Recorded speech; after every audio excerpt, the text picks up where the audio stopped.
రవిబింబంబుపమింప పాత్రమగు ఛత్రంబై రవిబింబంబుపమింప పాత్రమగు ఛత్రంబై శిరోరత్నమై శ్రవణాలంకృతియై కళాభరణమై సౌవర్ణతేయూరమై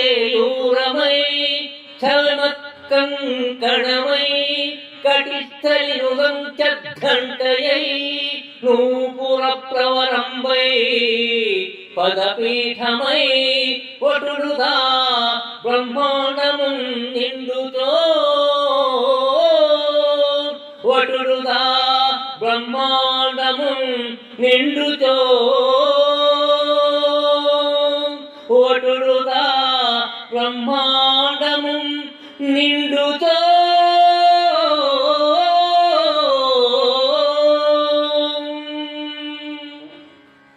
దృష్టిని రవిబింబం మీదనే ఉంచి పోతన్న వామనుడిని పిలిచాడు. వామనుడికది గొడుగులాగా ఉన్నది అన్నాడు. ఇంకా పిలిచాడు. ఇప్పుడు ఆ బింబం తలలో పెట్టుకున్న రత్నంలాగా ఉన్నది అన్నాడు. ఇంకా పిలిచాడు.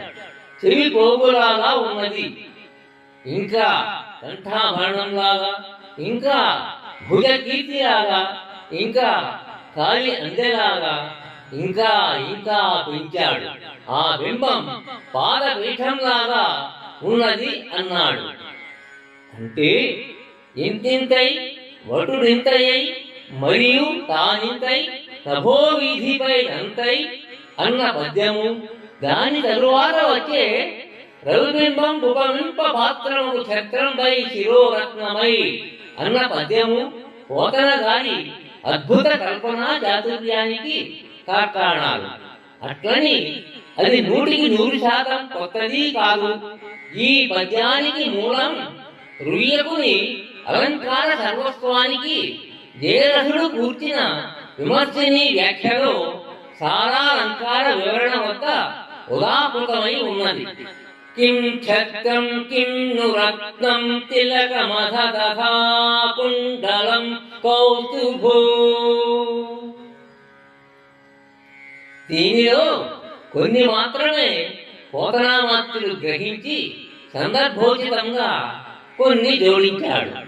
లలాటమునందరి తిలకమై ఉండడము, పాణి అందరి చక్రమై ఉండడము, నాభి అందరి పద్మమై ఉండడము అన్న 3 అధ్యారోపాలను పోతన గారు విడిచివేశారు. రవిబింబం ఉపమింప అన్న పద్యంలో క్రమక్రమంగా త్రివిక్రమునికి గొడుగులా, తరువాత శిరోమణిలా, తరువాత మకర కుండలంలా, పిమ్మట కంఠాభరణంలా, ఆ పిమ్మట బంగారు భుజకీర్తులులా, ఆ పిమ్మట కాంతులీనే కంగణంలా, ఆ పైన మొలలోని గంటలా, అనంతరం మేలైన కాలి అందెలా, చివరికి పాదపీఠంలా పోల్చడానికి తగి ఉన్నాడని చెప్పాడు పోతన.